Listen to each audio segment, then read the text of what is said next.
नमस्कार, मैं आरवी सिंह यादव और आप देख रहे हैं मेरे साथ रवीश कुमार और उनके जो दिन भर का रिकॉर्ड किया गया वीडियो है उस पर सारी खबरें जो इजराइल और फ़लस्तीन के बीच जो युद्ध हो रहा है उसकी कवरेज है पूरी। उसमें अब की बार इजराइल ने जो बात सामने आई है उसमें यह है कि अल जज़ीरा चैनल है उसको इजराइल में ना दिखाया जाए, बैन कर दिया जाए। इस तरह की सूचनाएं हैं। वो मैं पूरा बातचीत जो है रवीश कुमार के साथ में आपको दिखाऊंगा, देखिए।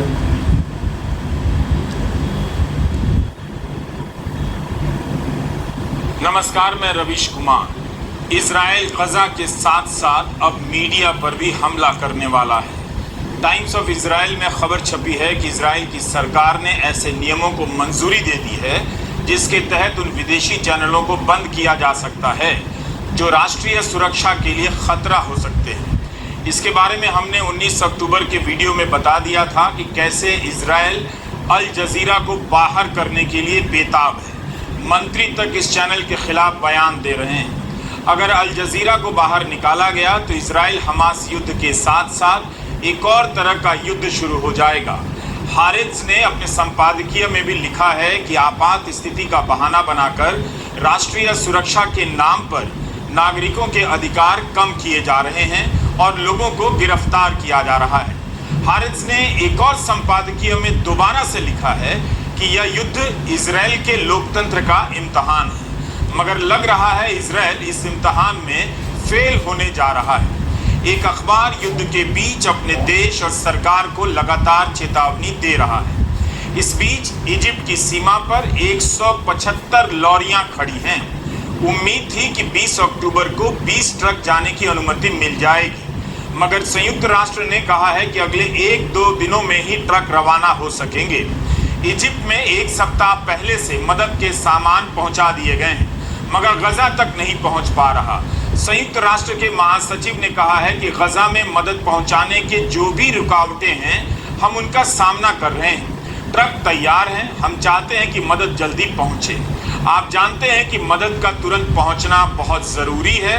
इसके बाद भी 2 दिनों की यह देरी अस्पताल में घायल लोगों के लिए भारी पड़ सकती है। WHO ने कहा है कि गजा में 2000 ट्रकों की ज़रूरत है। इजराइल ने 11 अक्टूबर को गजा में पानी की सप्लाई बंद कर दी थी।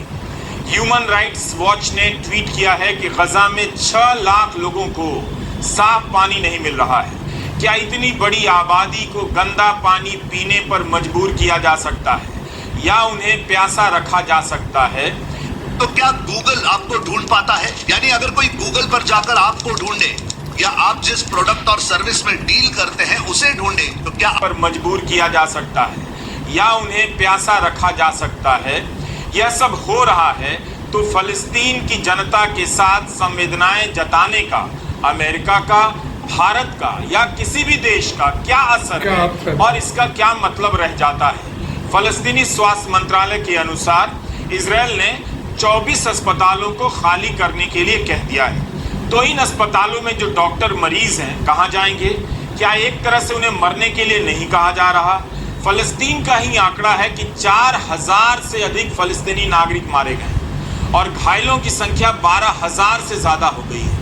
मरने वालों में ज़्यादातर महिलाएं हैं, बच्चे हैं। फलस्तीनी स्वास्थ्य मंत्रालय ने कहा है कि 1600 बच्चे मारे गए। इजराइल को पता है कि गजा में 9 लाख से अधिक बच्चे हैं और लगातार बमबारी से उनकी जान को खतरा है, फिर भी युद्ध विराम के लिए राजी नहीं हो रहा। अस्पतालों में फर्श पर ऑपरेशन हो रहे हैं और सिर का विनेगर से इलाज हो रहा है। मलबे के नीचे कितने लोग दबे होंगे कोई नहीं जानता। 19 अक्टूबर को गजा शहर में दुनिया के तीसरे सबसे पुराने चर्च पर हमला कर दिया गया, जिसमें 18 लोगों की मौत हो गई।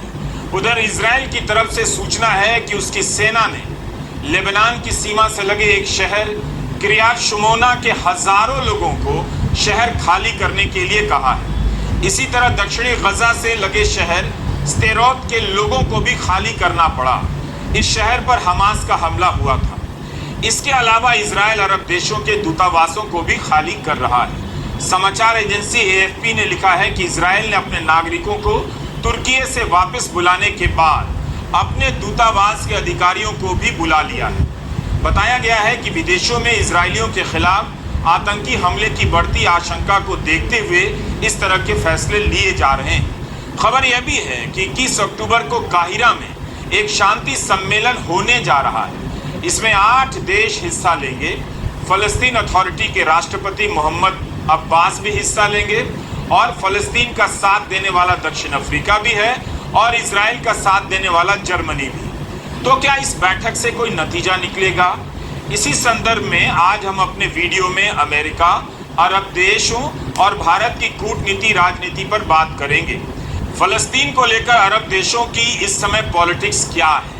इजराइल की लड़ाई को अमेरिका की अपनी लड़ाई बताने वाले जो बाइडेन की पॉलिटिक्स क्या है?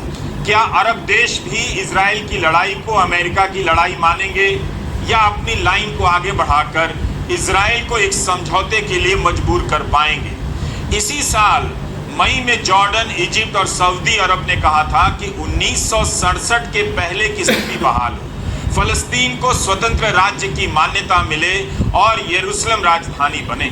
सऊदी अरब के प्रिंस मोहम्मद बिन सलमान फिर से यही बात दोहरा रहे हैं। इस वक्त जब दुनिया बाइडेन के दौरे और अमेरिका में राष्ट्र के नाम, उनके संबोधन के असर और कमियों को लेकर चर्चा कर रही है, इजराइल के रक्षा मंत्री ने संसद में कहा है कि ये जो युद्ध है 3 चरणों में चलेगा। पहले चरण में हमास को पूरी तरह खत्म करने के लिए और हवाई हमले किए जाएंगे, साथ में जमीनी कार्रवाई चलती रहेगी। दूसरे चरण में लड़ाई कम होगी मगर जारी रहेगी। तीसरे चरण में हम गजा में एक नया सुरक्षा तंत्र बनाएंगे। वहां की रोजमर्रा की जिंदगी से इजराइल अलग हो जाएगा और इजराइल नागरिकों और गजा के आसपास के लोगों के लिए सुरक्षा की सूरत हमेशा के लिए बदल जाएगी। तो क्या यह इजराइल का प्रस्ताव है? ऐसा प्रस्ताव या इस तरह की बातें भारत, अमेरिका या अरब देशों ने फलस्तीन को लेकर तो नहीं कही है। क्या यह फलस्तीन की मांग का समाधान है? इसे कौन स्वीकार करेगा? क्या अमेरिका करेगा? अरब देश करेंगे? अरब देश केवल अपनी बात कह रहे हैं या वे इस बार फलस्तीन के मुद्दे को किसी अंजाम तक पहुंचने का इरादा रखते हैं या पहुंचा पाएंगे? लग रहा था कि बंधकों को रिहा करने में उनकी कोई भूमिका होगी। 13 दिनों तक इसका कोई नतीजा नहीं निकला, ना उनकी भूमिका नजर आई।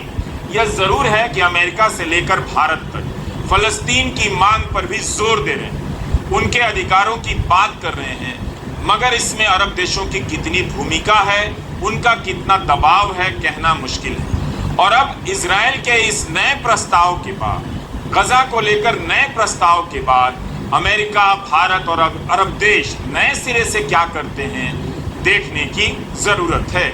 लेकिन इस जंग से पहले अरब देशों और इजराइल के बीच संबंध सुधरने लगे थे। इन समझौतों में फलस्तीन को किनारे कर दिया गया। इन सवालों पर हम लौटेंगे और विस्तार से चर्चा करते रहेंगे। हमने द हिंदू अखबार की पत्रकार सुहासिनी हैदर से इस सवाल को लेकर बात की कि फलस्तीन का सवाल और अरब देशों का आक्रामक अंदाज क्या कोई नतीजा लेकर आने वाला है या एक नए बहाने के साथ पुरानी यथास्थिति बहाल कर दी जाएगी। आपको शायद पता ना हो कि SSL क्या है, लेकिन हैकर्स इसके बारे में अच्छी तरह जानते हैं और वो इसे बिल्कुल पसंद नहीं करते। इसी वजह से आपको इसकी रवीश, ये मुश्किल सा सवाल है, क्योंकि अगर ये देखा जाए कि पिछले कुछ सालों में ना कि सिर्फ भारत जैसे देश या दूसरे देश इजराइल के साथ अपने संबंध बहुत करीब कर रहे हैं, चीन भी है, रूस भी है, पर जो देश पिछले 70 साल से इजराइल के साथ उनके कोई भी डिप्लोमेटिक टाइज नहीं थे, आपसी संबंध नहीं थे, वो भी इजराइल के साथ अब संबंध जोड़ चुका है। UAE है, बहरीन है, मोरक्को है, मतलब यहाँ तक कि सऊदी अरेबिया भी बातचीत में था इजराइल के साथ। उनके कुछ ऑफिशियल्स गए हुए थे, इजरायली ऑफिशियल्स सऊदी अरेबिया में थे काफ़ी रिसेंटली। तो जो ये डिप्लोमेटिक टाइज खोलने की बात हो रही थी, उसमें ऐसा लग रहा था कि पैलेस्टीन कॉज जो है या पैलेस्टीनियन फ्रीडम स्ट्रगल जो है, जो भी बुलाते हैं उसको, वो थोड़ा सा मतलब ठंडा पड़ गया था और उसके लिए जो सपोर्ट था वो भी थोड़ा ठंडा पड़ गया था कि इतने सारे देश जिन्होंने पहले कभी नहीं इजराइल के साथ अपने संबंध जोड़े थे, अब वो जोड़ने में था। और भारत के साथ जैसे इंफ्रास्ट्रक्चर प्रोजेक्ट्स में भी था, UAE I2U2 में था, सऊदी अरेबिया IMEC में था। तो अगर ये ट्रेंड हमने जो देखा था पिछले सालों से, मुझे लगता है कि इस अटैक के बाद, हमास के अटैक के बाद और उसके बाद जो गोलीबारी हुई है, बमबारी हुई है इजराइल की तरफ से, उसके बाद उस पर थोड़ा सा रोक पड़ गया है। तो मुझे नहीं पता कि अगर पैलेस्टीनियों के लिए कोई ज़्यादा सपोर्ट मिलने वाला है अगले कुछ हफ्तों में, लेकिन ये हम ज़रूर देखेंगे कि हमदर्दी सब जताएंगे और जो उनके जो प्लान्स थे इजराइल के साथ आपसी संबंध के लिए, वो शायद अभी ठंडे पड़ जाएंगे। शुरू में लग रहा था कि इस मामले में अरब देशों की अहम भूमिका होने वाली है। अमेरिका के विदेश सचिव एंटनी ब्लिंकन हमास के हमले के बाद कई दिनों तक मध्य पूर्व के देशों का दौरा ही करते रहे, लेकिन ना तो वे किसी को बंधकों की रिहाई में मध्यस्थ बना सके, ना किसी को इसके लिए मना सके कि फिलहाल गजा के लोगों को शरण दीजिए या इजिप्ट मदद पहुंचाने का रास्ता खोल दे। इसकी भी अपनी राजनीतिक पृष्ठभूमि है। गजा के लोग एक बार धोखा खा चुके हैं, इसलिए अरब देशों के लिए इस मामले में राजी होना आसान नहीं था कि उनके यहाँ गजा के लोग आकर बस जाएं। एक तरह से सबने इजराइल की निंदा की है, क्रिटिसाइज किया है अरब देशों ने, लेकिन कोई नहीं राजी है कि और पैलेस्टीनी अपने देश में आए। इजिप्ट में आपने देखा होगा कि एक जो बचा एग्जिट था गजा से इजिप्ट की तरफ रफा पे, उसको बंद किया हुआ है। उन्होंने कहा कि जब तक इजराइल एड नहीं अलाउ करेगी इस तरफ से, वो जो फॉरेन सिटीजन्स है या ड्यूअल नेशनल सिटीजन्स गजा में फंसे हुए हैं उनको भी बाहर नहीं आने देगी। तो जैसे सारे अरब देशों ने इस तरह का रवैया अपनाया है कि निंदा करते हैं, OIC में निंदा हुई है, अरब लीग में निंदा हुई है, लेकिन पैलेस्टीनियों को वो अपने यहाँ रखना नहीं चाहते हैं, ऐसा तो लगता है। लेकिन एक चीज़ याद रखनी पड़ेगी रवीश की इसका भी कोई इतिहास है। 1948 में जो पैलेस्टीनियन मानते हैं उनको उसको नकबा बुलाते हैं कि जब ब्रिटिश फोर्सेस और UN के फोर्सेस ने फोर्सिबली इनको अपने घरों से निकाला था, उसके बाद वो कभी अपने घर वापस नहीं जा पाए। और तब से लेके आज तक जितनी इजरायली सेटलमेंट्स वहाँ पे बने हैं वो ऐसे ही बने हैं कि पैलेस्टीनियों को पहले वहाँ से हटा दिया, उनके घरों को फिर ध्वस्त कर दिया और फिर उसी पर सेटलर्स आए हैं। इजरायली सेटलर्स ने अपना घर बनाया है और पैलेस्टीनी जो आप देख सकते हैं सारे जो रेफ्यूजीज जॉर्डन में हैं, इजिप्ट में हैं और भी देशों में हैं, वो कभी वापस घर नहीं जा पाए। तो अरब देशों का ये भी मानना है कि अगर वो इस गजा में अभी एक प्रेशर कुकर के समान तापमान है, प्रेशर कुकर के समान स्थिति है, तो अगर इस प्रेशर कुकर से वो कहें कि पैलेस्टीनियों को आप निकाल दो, जो 2 मिलियन या 20 लाख पैलेस्टीनियन है वहाँ पे, फिर इजराइल पे प्रेशर कम होगा। इजराइल फिर गजा को बिल्कुल जो भी चाहता है वो कर सकता है वहाँ पे, क्योंकि अब तक इजराइल ने जब 2006 में अपने फोर्सेस को निकाला था, सेटलर्स को निकाला था एक अग्रीमेंट के तहत, तब से इजराइल ने सोचा है कि गजा में जाना अच्छा नहीं है क्योंकि वहाँ इतनी आबादी है कि कहीं से भी खतरा हो सकता है। लेकिन अब अगर ये सब वहाँ से निकल जाएं तो अरबी देश ये भी सोच रहे हैं कि फिर इजराइल फिर से कब्जा कर सकता है या फिर से ऑक्यूपेशन वहाँ लगा सकता है। हालांकि इजराइल ने इसको नकारा है, उन्होंने कहा है कि हम सिर्फ यहाँ पे हमास को पकड़ने के लिए और अपने हॉस्टेजेस, अपने बंदियों को वापस लाने के लिए हम ये ऑपरेशन कर रहे हैं। नेटवर्क मार्केटिंग करने वाले सभी लोग सावधान हो जाएं, वो इसलिए क्योंकि जमाना बदल रहा है, AI का जमाना आ गया। AI आर्टिफिशियल इंटेलिजेंस वापस लाने के लिए हम ये ऑपरेशन कर रहे हैं। अमेरिका के पब्लिक रेडियो NPR ने लिखा है कि अस्पताल पर हमले के बाद अरब देशों ने मिलने से इनकार कर दिया। बाइडेन इतनी दूर गए और 31 घंटे में वापस आ गए। बाइडेन जॉर्डन में वहां के राजा, इजिप्ट के राष्ट्रपति अल सिसी और फलस्तीनी अथॉरिटी के अध्यक्ष महमूद अब्बास से मिलने वाले थे। हालांकि इसका ये मतलब नहीं कि इन देशों और अमेरिका के बीच संबंध खत्म हो गए।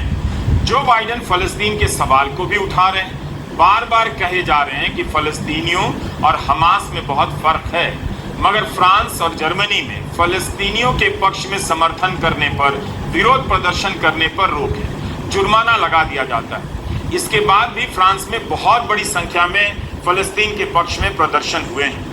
कई बार लग रहा है कि मध्य पूर्व में बाइडेन अमेरिका का वर्चस्व या अस्तित्व बचाए रखने के लिए अकेले संघर्ष कर रहे हैं या अकेले पड़ते जा रहे हैं। अरब देशों में चीन का निवेश बहुत हो चुका है। उनके संतुलन को साधते साधते बाइडेन भी तराजू पर कभी इधर झुकते हैं, कभी उधर झुक जाते हैं। अरब देशों में फलस्तीन को लेकर भावुक राजनीति होती रही है। इस भावुकता का लाभ उठाकर कई दशकों तक अरब देशों ने खुद को मुस्लिमों का रहनुमा बनाने की कोशिश की, मगर अब यह भ्रम टूटता नजर आ रहा है। साफ दिख रहा है कि फलस्तीन को लेकर आम जनता के बीच जो नाराजगी है, वैसी नाराजगी वहां के हुक्मरानों में नहीं है। वे बयान तो दे रहे हैं, मगर बयान से ज्यादा कुछ भी नहीं कर रहे। इस युद्ध से पहले इन सभी देशों ने फलस्तीन के मसले को छोड़ इजराइल से संबंध बनाना शुरू कर दिया।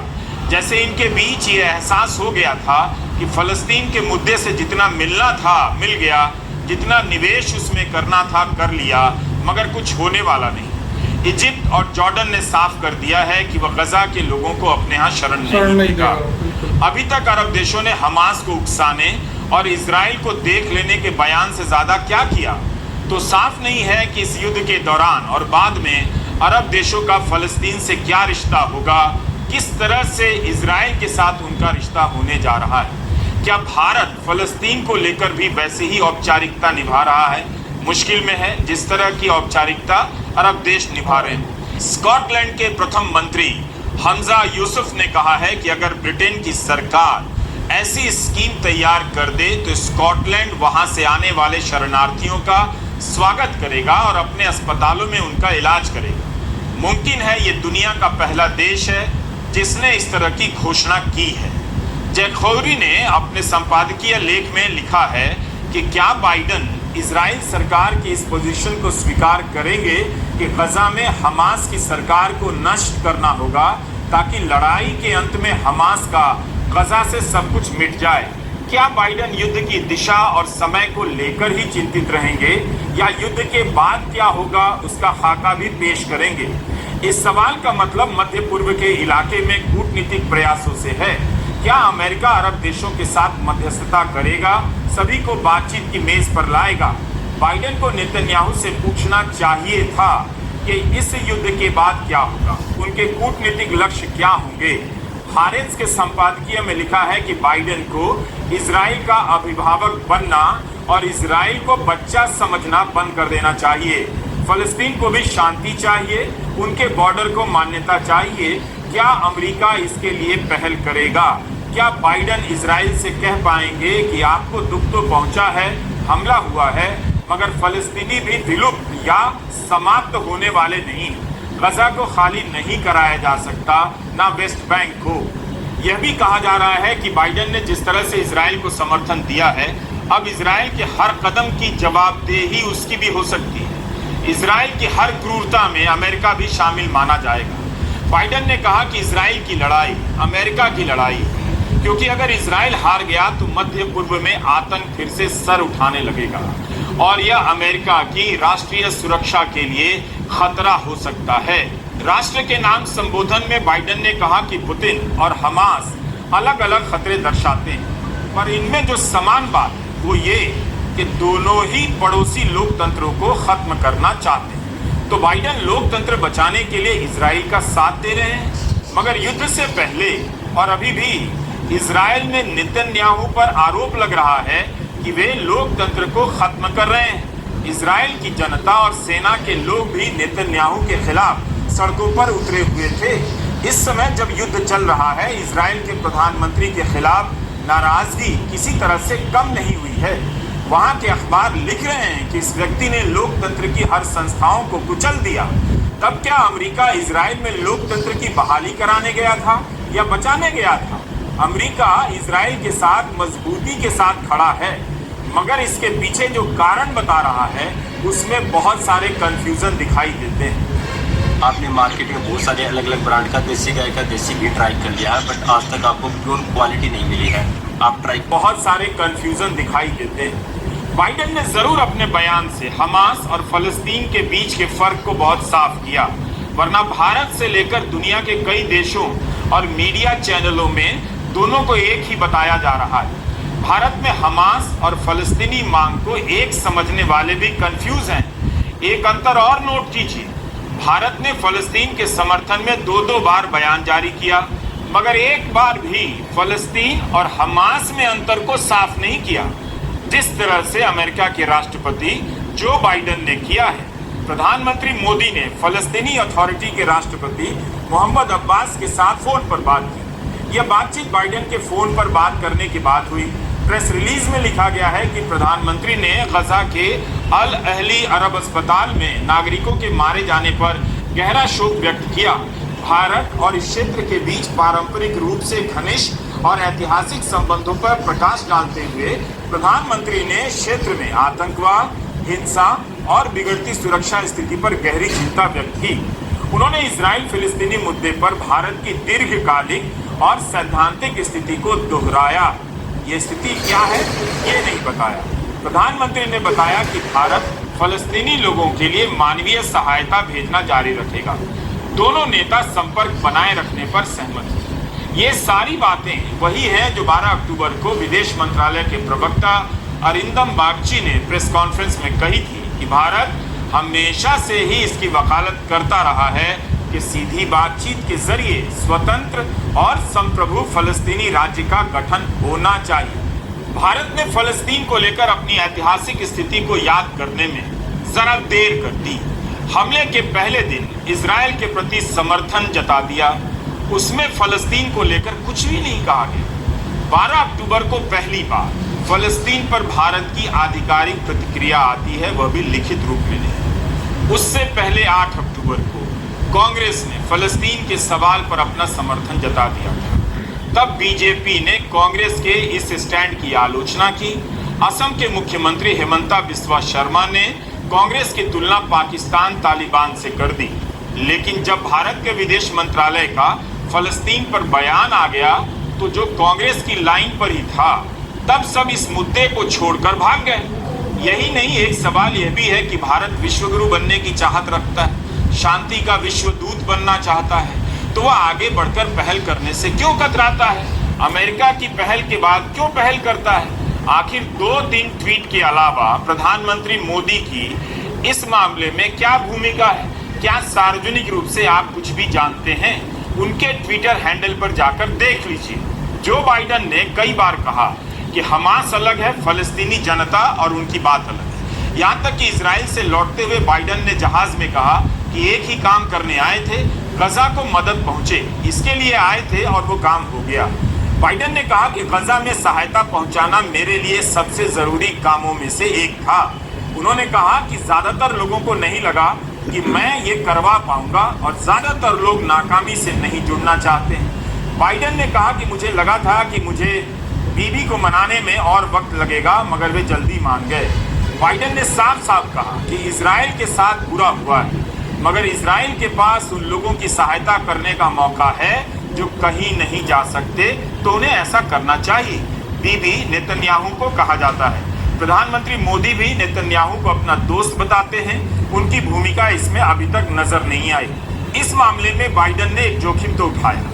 गार्डियन ने लिखा है कि वेस्ट बैंक में इजराइल के अतिक्रमण और फलस्तीनियों के दमन के कारण बाइडेन नेतन्याहू से नाराज चल रहे थे। यही कारण है कि जब बाइडेन राष्ट्रपति बने तब कई महीनों तक नेतन्याहू को व्हाइट हाउस आने का न्योता नहीं दिया गया।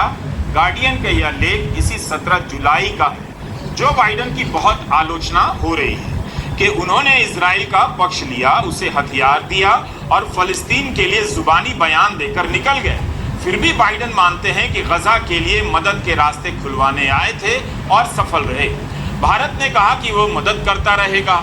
इस वक्त भारत किस तरह से मदद करने जा रहा है अभी तक साफ नहीं। जैसे रूस ने कहा कि वह 27 टन मदद भेजेगा, भारत ने अभी ऐसा कुछ भी नहीं कहा है। सुहासिनी हैदर का कहना है कि भारत इस वक्त बैलेंसिंग एक्ट करना चाहता है। 2018 में जब प्रधानमंत्री मोदी फलस्तीन गए थे तब भी कहा था उन्होंने कि भारत एक स्वतंत्र फलस्तीनी राज्य के रूप में देखना चाहेगा। फिर भारत ने बयान देने में, समर्थन जताने में या शांति की पहल करने में संकोच क्यों किया, देरी क्यों की? विश्व गुरु या ग्लोबल लीडर बनने की दावेदारी में क्या यह सब जोखिम शामिल नहीं है जो बाइडेन ने जो उठाया? क्यों उनकी पार्टी के लोग और उनके समर्थक, बीजेपी की बात कर रहा हूं, फलस्तीन को हमास के चश्मे से देखने लगे और फलस्तीन के समर्थन को हमास का समर्थन बताने लगे? क्या बीजेपी को प्रधानमंत्री मोदी का यह इतिहास नहीं पता था? क्या केवल यही देखा गया कि इस माहौल में एंटी मुस्लिम हवा बन रही है तो बनने देनी चाहिए? बहुत सारी जगहों से भारत पे ये प्रश्न आ रहा है कि भारत का रुख क्या है, क्या वो इसराइल के साथ है, पैलेस्टीनियन के साथ है। और अगर आप देखें तो पिछले 2 हफ्तों में भारत ने दोनों के साथ अपनी सहानुभूति जताई है। दोनों इसराइल और पैलेस्टाइन को के लीडर्स को प्रधानमंत्री ने टेलीफोन पे बातचीत की है। प्राइम मिनिस्टर नेतन्याहू के साथ उन्होंने टेरर अटैक्स पे सहानुभूति जताई। प्रेसिडेंट महमूद अब्बास जो पैलेस्टाइन में हैं उनके साथ जो गजा में जो लोग मर रहे हैं और हॉस्पिटल में भी जो लोग मरे हैं उनके बारे में उन्होंने सहानुभूति जताई। तो एक तरफ से भारत एक बैलेंसिंग एक्ट पे लगा हुआ है और अगर एक तरफ प्रधानमंत्री ने कहा है कि टेरर पे वी हैव ज़ीरो टॉलरेंस, तो वहीं MEA ने 2 बार जताया है कि टेरर पे ज़ीरो टॉलरेंस है, टेरर पे हम एक साथ हैं, एकजुट हैं। लेकिन इंटरनेशनल ह्यूमैनिटेरियन लॉ को हर देश को अपनाना पड़ेगा और हर देश को फॉलो करना चाहिए। उन्होंने ये भी कहा है कि जो सिविलियंस की जानें जा रही हैं गजा में, उस पर उन्होंने कंसर्न जताया है। तो मुझे लगता है कि भारत अपना बैलेंसिंग एक्ट अभी खोना नहीं चाहता है। पहले भी अगर आप देख लें कि पिछले सालों में जब प्राइम मिनिस्टर मोदी इजराइल गए थे, वो भारत के पहले प्रधानमंत्री थे जो इजराइल गए थे। हालांकि 1992 में हमने द्विपक्षीय संबंध को बहाल किया था, एम्बेसी इजराइल की खोली गई थी इंडिया में। लेकिन 1992 से अब तक हमने इतना इतनी तेज़ी से रफ्तार नहीं देखा था उनके संबंधों में। प्रधानमंत्री गए थे 2017 में, लेकिन फिर 2018 में प्राइम मिनिस्टर मोदी पैलेस्टाइन गए थे। वहाँ पर उनको सम्मानित किया गया कि इन्होंने पैलेस्टाइन के लिए कितना किया है। तो मुझे लगता है कि इस तरह का जो बैलेंस है भारत रखना चाहेगी, क्योंकि भारत का जो ऐतिहासिक स्टैंड जो हो चुका है, आप नॉन अलाइनमेंट का कह लीजिए, आप किसी का भी कह लीजिए, वो है कि जब कॉन्फ्लिक्ट होता है तो भारत बातचीत के पक्ष में होता है, शांति के पक्ष में होता है। यूक्रेन में भी आपने देख लिया। तो हालांकि पॉलिटिकली कुछ लोग कहना चाहेंगे कि भारत सिर्फ इजराइल के साथ है और ऐतिहासिकली लोग कहेंगे कि भारत का रुख पैलेस्टीनियन के साथ ही रहा है। मुझे लगता है कि पिछले 30-40 साल से भारत ने एक बैलेंसिंग एक्ट अपनाया है और वो बैलेंसिंग एक्ट आज भी वाजपेयी का सवाल है कि हम इस संतुलन की राजनीति से क्या हासिल करना चाहते हैं, अपने लिए क्या हासिल करना चाहते हैं और फलस्तीन के लिए क्या हासिल करना चाहते हैं। क्या यह संतुलनवाद भारत को दुनिया के नक्शे पर कूटनीतिक बढ़त दिलाता है? अरब देशों के साथ भारत के अच्छे संबंध रहे हैं हमेशा से, कई बार नाजुक मोड़ से गुजरते रहे हैं, मगर इन संबंधों में व्यापक स्थिरता देखी जा सकती है, अब भी है। फिर भी भारत इस पूंजी का लाभ उठाकर इस इलाके में शांति की कोशिश क्यों नहीं करता? क्या इस वजह से अब बयान फलस्तीन के लिए देना है और दोस्ती इजराइल से निभानी है? इसी चक्कर में गोल गोल घूमते रहना है। रूस ने भी इस इलाके में दखल बढ़ा दी है। रूस ईरान के समर्थन में आ गया है और कह रहा है कि ईरान पर आरोप लगाना आग में घी का काम करेगा। युद्धपोत और बम वर्षक के आने का स्वागत मत कीजिए। इस लड़ाई से दुनिया को कुछ नहीं मिलेगा, मिलेगी तो केवल मौत, तबाही और दूसरे हिस्सों में भयंकर गरीबी। यूक्रेन का युद्ध हम सभी के सामने है, उसका नतीजा भी आपके सामने है। नमस्कार, मैं रविश। थैंक यू रवीश, आपने बहुत ही गजब तरीके से इसको एनालिसिस किया। और दूसरा श्वासनी अली हैदर ने भी अपनी बात बड़े कायदे से कही। Thank you. आप मेरा चैनल को सब्सक्राइब करें, लाइक करें और वीडियो